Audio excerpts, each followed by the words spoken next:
बिस्मिल्लाहिर्रहमानिर्रहीम। हमारे मुल्क का एक तो सबसे बड़ा मसला इकनॉमिक्स है और दूसरा हेल्थ के लिहाज से जो सबसे बड़ा चैलेंज हमें दरपेश है वो हमारे मैदे का है। एक बड़ी तादाद लोगों की जब भी सिटिंग होती है तो वो ये कंप्लेन करते हुए नज़र आते हैं कि उनको खुराक ठीक से हज़म नहीं हो रही, उनको गैसेस हो रही हैं और उनको तेज़ाबियत हो रही है। ये सारे इश्यूज़ हर बंदा डिस्कस करता हुआ नज़र आता है और जब भी किसी मेडिकल स्टोर वगैरह पे जाएं तो सबसे ज़्यादा तादाद जो होती है वो मैदे के मरीज़ों की नज़र आती है। तो ये ज़रूरी है कि मैदे को पहले अच्छे तरीके से समझा जाए। मैदा जो है हमारा जो डाइजेस्टिव सिस्टम है उसमें एक तो आंतें हैं, एक पित्ता है, एक जिगर इन्वॉल्व होता है डायरेक्टली। तो सबसे पहले जो हम खुराक खाते हैं वो हमारे मैदे में जाती है, वहाँ में उसमें उस पर स्टमक एसिड जो है वो उस पर काम करता है। उसके बाद फिर उसमें से जो यूज़फुल अज्जा जो हमारे ब्लड में जज़ब होने होते हैं खुराक में से, वो छोटी आंत में जाके जज़ब होने होते हैं। और हमारी जो छोटी आंत है और जो बड़ी आंत है उसके अंदर बैक्टीरिया मौजूद होते हैं जो डाइजेशन का काम करते हैं। और छोटी आंत और बड़ी आंत दोनों में ये अच्छे बैक्टीरिया और बुरे बैक्टीरिया बैलेंस के साथ मौजूद होते हैं। इन अच्छे और बुरे बैक्टीरिया के दरमियान जो बैलेंस होता है उसको कहते हैं यूबायोसिस।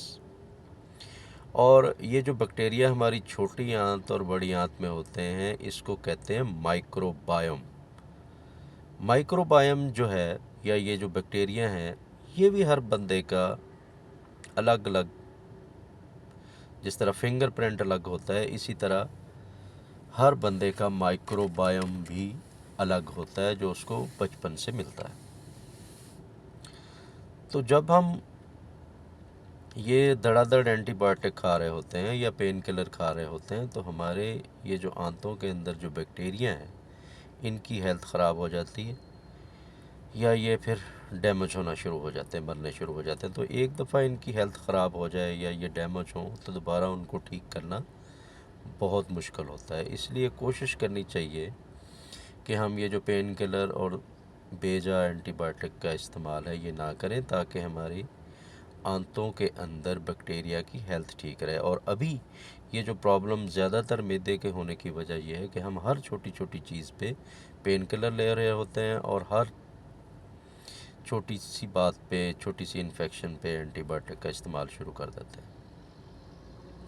और फिर ये ज़रूरी होता है कि इन बैक्टीरिया की हेल्थ को ठीक रखा जाए, ये हमारे ऊपर फ़र्ज़ है।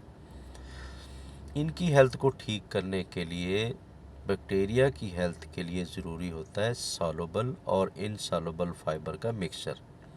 वो हम इनको प्रोवाइड करना हमारे लिए ज़रूरी है। अब इनसॉल्युबल फ़ाइबर वो होता है जो हम सलाद की शक्ल में लेते हैं, खीरा, टमाटर, प्याज, ये सारे इनसॉल्युबल फ़ाइबर होते हैं।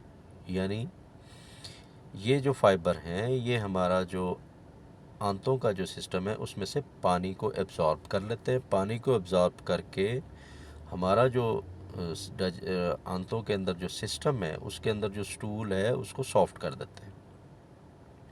तो ये इनसॉल्युबल फ़ाइबर का सबसे बड़ा फ़ायदा है और उससे हमें इनसॉल्युबल फ़ाइबर लेने से हमें कब्ज़ नहीं होती। और अभी जितने भी एक्सपर्ट गैस्ट्रोएंटरोलॉजिस्ट हैं वो सारे ये कहते हैं कि कब्ज़ जो है वो कोई बीमारी नहीं है। कब्ज़ जस्ट हमारी मेंटल सिचुएशन है। अगर हम ज़्यादा परेशान हैं, टेंशन का शिकार हैं तो फिर हमें लाजमी कब्ज़ होगी। ये हमारी मेंटल सिचुएशन जो है वो हमारे गट पे आ रही होती है। अच्छा, ये जो बैक्टीरिया हैं छोटी आंत में और किस्म के होते हैं, बड़ी आंत में और किस्म के होते हैं। जो छोटी आंत में जो बैक्टीरिया ग्रो करते हैं वो उनको कहते हैं एरोबिक बैक्टीरिया या एरोब्स होते हैं, या दूसरे लफ्ज़ों में उनको ग्रो करने के लिए ऑक्सीजन की ज़रूरत होती है। और जो बड़ी आंत में जो बैक्टीरिया होते हैं उनको एनएरोब्स कहते हैं, यानी उनको ग्रो करने के लिए ऑक्सीजन की ज़रूरत नहीं होती। और जब ये छोटी आंत के जो बैक्टीरिया हैं, जब ये डैमेज होते हैं, मरते हैं, तो फिर जो हमारी बड़ी आंत के जो बैक्टीरिया हैं वो छोटी आंत में आ जाते हैं। बिल्कुल ऐसे ही जैसे आपके घर में आके कोई कब्ज़ा कर ले, तो ये छोटी आंत में आके कब्ज़ा कर लेते हैं बड़ी आंत के बैक्टीरिया। और बड़ी आंत के जो बैक्टीरिया हैं उनको फर्मेंटेड बैक्टीरिया कहते हैं, या ये फर्मेंटेशन का काम करते हैं। फर्मेंटेशन एक प्रोसेस होता है जिसमें गैसेस खारिज होती हैं। अब जब भी कोई खाने वाली चीज़ जो भी हम खाएंगे, तो अगर हमारी छोटी आंत में बड़ी आंत वाले बैक्टीरिया आ गए हुए हैं या एनएरोब्स आ गए हुए हैं, तो वो हमारी जो भी हमने खाया है उसकी फर्मेंटेशन कर देंगे। और फर्मेंटेशन का जो प्रोसेस है उसमें हमेशा गैसेस खारिज होती हैं, तो फिर हमें हमारा पेट फूलेगा, हमें महसूस होगा बहुत ज़्यादा गैसेस हुई है, तो उसकी वजह ये होती है। दूसरा, जब हम सलाद वगैरह इस्तेमाल करते हैं, इनसॉल्युबल फ़ाइबर इस्तेमाल करते हैं, तो इनसॉल्युबल फ़ाइबर से ये होता है कि ये जो हमारी आंतों के अंदर जो बैक्टीरिया हैं, इनकी ग़िज़ा या इनकी ग़िज़ा ये सलाद ही है, इनसॉल्युबल फ़ाइबर ही है, जो हम प्याज, टमाटर, खीरा इसकी शक्ल में जो हम या कोई भी सब्ज़ी वगैरह ले रहे होते हैं सलाद के तौर पे, तो इसको यूज़ करके ये जो बैक्टीरिया होते हैं छोटी आंत में, ये एक केमिकल बनाते हैं जिसको कहते हैं ब्यूटारेट।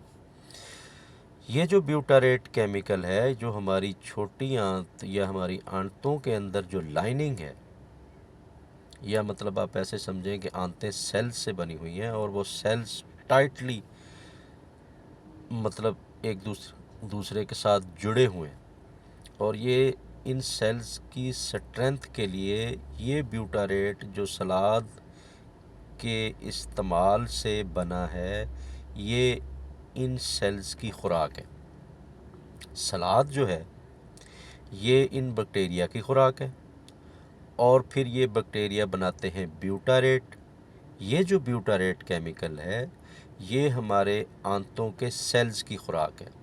तो जब आंतों के सेल्स को खुराक मिलेगी तो वो टाइट रहते हैं, मजबूत रहते हैं, टाइटली एक दूसरे के साथ जुड़े हुए रहते हैं।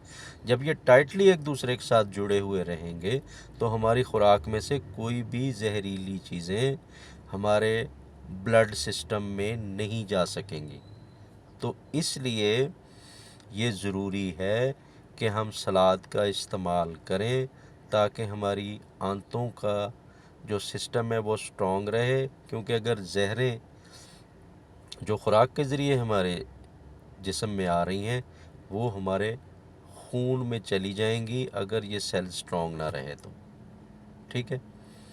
दूसरा, फिर अगर ये बैक्टीरिया डैमेज होते हैं तो जो बुरे बैक्टीरिया हैं वो फिर एक जहर बनाते हैं या एंडोटॉक्सिन बनाते हैं, जिसको कहते हैं लाइपोपोलीसैकेराइड। तो ये लाइपोपोलीसैकेराइड जो केमिकल है ये हमारी जो छोटी आंत है उसको पंक्चर करता है या उसमें सुराख कर देता है और फिर हमारे ब्लड में दाखिल हो जाता है। तो ब्लड में जाके ये एक किस्म की इन्फेक्शन वाली सिचुएशन को पैदा कर देता है। इसके अलावा सबसे अहम बात वो ये है कि सेरोटोनिन जो है वो हमारी आंतों के अंदर बनता है। जिस तरह हम सुबह सुबह जब उठते हैं तो हम बहुत ज़्यादा एनर्जेटिक महसूस करते हैं और बड़े खुश महसूस करते हैं, उसकी वजह भी सेरोटोनिन होती है। और यही सेरोटोनिन जो है ये रात को मेलाटोनिन में कन्वर्ट हो जाता है और मेलाटोनिन की वजह से हमें नींद अच्छी आती है। तो अगर हमारा गट सिस्टम, आंतों का सिस्टम अच्छा होगा तो हमें नींद भी अच्छी आएगी। तो इसलिए ये ज़रूरी है कि हम जब भी खाना खाएं उससे पहले हम इनसॉल्युबल की शक्ल में इनसॉल्युबल फ़ाइबर के लिए सलाद का इस्तेमाल करें। फिर इनसॉल्युबल फ़ाइबर के साथ साथ सॉल्युबल फ़ाइबर भी ज़रूरी है। अब सॉल्युबल फ़ाइबर में है जिस तरह इसबगोल का छिलका है, जिस तरह चिया सीड है, जिस तरह ये जो है फ्लैक्स सीड हैं, या जिसको अलसी कहते हैं, इनको जिन चीज़ों को पानी में हल करें और वो एक बिल्कुल एक जेल की शक्ल अख्तियार कर लें, उनको कहते हैं सालुबल फाइबर। तो ये जो सालुबल फाइबर हैं, ये एक तो हमारी ब्लड शुगर लेवल नहीं बढ़ने देते, दूसरा जो फैटी एसिड्स हैं उनको जज़ब होने से ये रोकते हैं। तो और हमारा जब वो फैटी एसिड कम हमारे ब्लड में जाता है, जज़ब होता है, तो उससे हमारा कोलेस्ट्रॉल भी कंट्रोल में रहता है। तो इसलिए अपनी डाइट में मैदे को ठीक रखना आपके हाथ में भी है कि आप सॉल्युबल और इनसॉल्युबल फाइबर लें। और अगर आपके गट में बैक्टीरिया कम हो जाए तो उसको जिस्म में पूरा किया जा सकता है। जो बैक्टीरिया आंतों में पहले से मौजूद होते हैं उनको प्रीबायोटिक कहते हैं, और उनको पूरा करने के लिए बाहर से अगर हम बैक्टीरिया को ऐड करते हैं तो उनको प्रोबायोटिक कहते हैं। और प्रोबायोटिक जो है उसका सबसे बड़ा सोर्स दही है, जिसमें लैक्टोबैसिलस होता है। ठीक है, तो ये जो प्रोबायोटिक है, या अगर आपकी आंतों में बैक्टीरिया कम हो गए तो आप दही का इस्तेमाल करें तो पूरे हो जाएंगे। तो इसलिए दही आप किसी वक्त भी इस्तेमाल कर सकते हैं, जब मर्ज़ी इस्तेमाल करें।